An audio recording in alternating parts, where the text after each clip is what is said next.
because I'm not. You are in love with me. Do you understand me? Oh, this ain't supposed to happen to me. Welcome to Hell Day. A dating show that BET aired from 2007 to 2008. The concept was simple. One person thinks they're on a normal dating show, and the other person is actually an improv actor whose job is to be the worst date imaginable. Each episode followed two different couples, and the actor would slowly crank up their annoying personalities over a series of 3 dates, and things would get completely ridiculous. Then at the end, a little person dressed like a devil would pop out and reveal the whole thing was just a prank. Before we get into that though, let's listen to a little bit of that fire-ass intro song.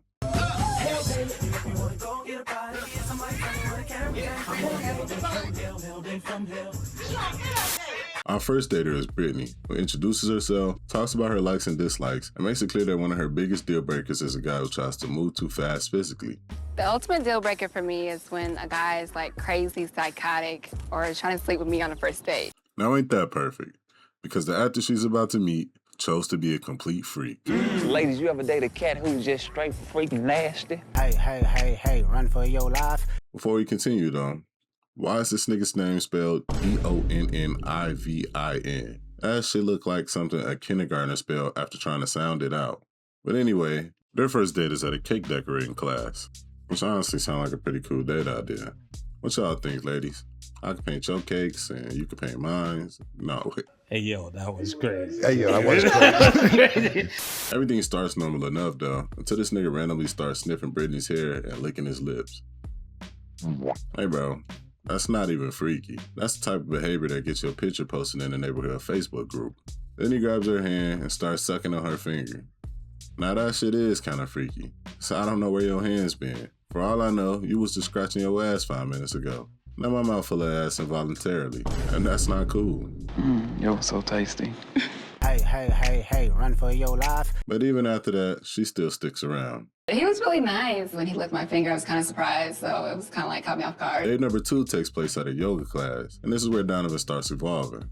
At first they stretch separately, but after the instructor gives them some space, he starts helping her stretch, and then that's when he notices her feet.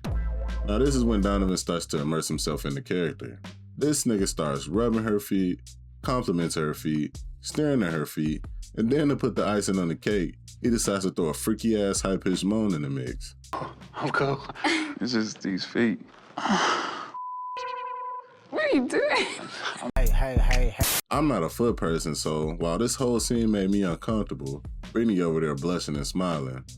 At the same time though, you can tell she kind of creeped out by it, so eventually she tells him to chill out before things get any weirder. It felt good, him rubbing my feet, but it kind of got kind of weird. It's like moaning.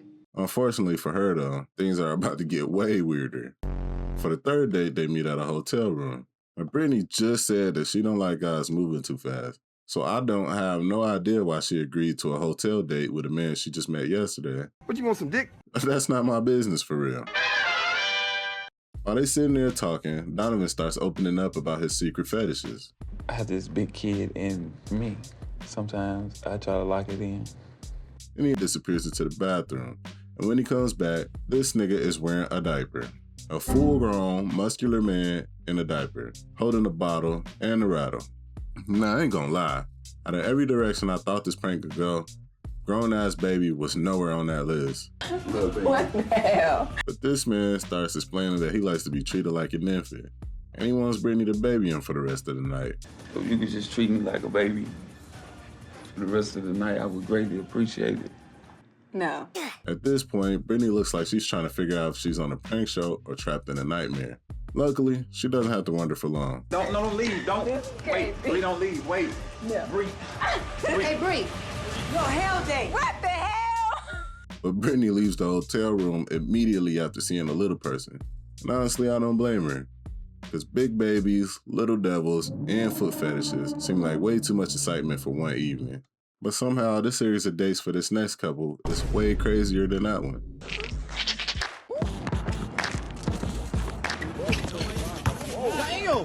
Our second dater is Kenny. Kenny starts off by describing what he's looking for in a woman. And honestly, his standards seem pretty reasonable. Somebody that likes to laugh, somebody that likes to have a good time, and is, very lighthearted, not too serious. But unfortunately for this nigga, the producers pair him with Pharrell. And Pharrell decided that her character today is basically every toxic relationship warning sign rolled up into one person. I'm gonna be playing the bipolar sister from hell. The first date takes place at an arts and crafts studio, and everything starts off normal. They're exchanging compliments, making small talk, and actually seem to be getting along pretty well. But then the instructor walks over to check on them, and Pharrell immediately startes acting jealous. A lot of people who come off here. How are we doing in here on colors? I'm doing good. I can use some We more not right in orange. the middle of a conversation. I mean, God. I'm sorry. Are you though?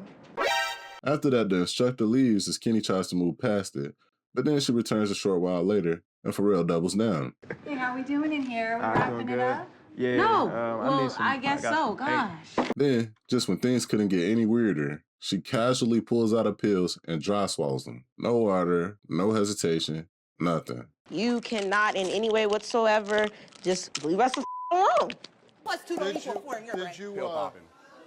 For the second date, they head to a martial art class, and this is where Pharrell starts turning the crazy up a bit. The instructor starts helping Kenny with some techniques, which is completely normal, but Pharrell disagrees. Suddenly, she's upset because Kenny might be looking at the instructor. Then she's upset because the instructor is standing too close. And then she's upset that the instructor even exists. And every time Kenny thinks the situation is calming down, she finds a brand new reason to be mad. And Kenny's just trying his absolute best to survive this date without making things worse. And he does survive, but just barely. Balance so that you can... Just kidding. She just acted. None of those punches connected. After all that, she gets emotional and leans into him for comfort. Look at this man's face. This is not the face of somebody trying to make her feel better. This is the face of a man trying to figure out the safest exit from the building. Meanwhile, Pharrell is absolutely killing this role. Oh, Kenny. Kenny. She's so convincing that I started wondering if she's even acting. She looked crazy for real. No more blind dates. What was I thinking? Pharrell was quite a little jealous, but I'm very tolerant, I'm very loving, so I won't say anything more than that. On the ride to dinner, Pharrell pulls out her pills again and starts talking about her feelings. Kenny tries to comfort her, which is nice, but the problem is, this man accidentally says the words, "I love you." I'm not offended, I'm just here because I love you, I want to help you, that's all. You love me? What are we doing, Kenny? You know this woman for 2 dates. She spent most of that time arguing with strangers and taking mystery pills. And somehow the words, "I love you," still made it into the conversation. The second those words leave his mouth, though, you could tell he realized that he made a mistake. But it's too late.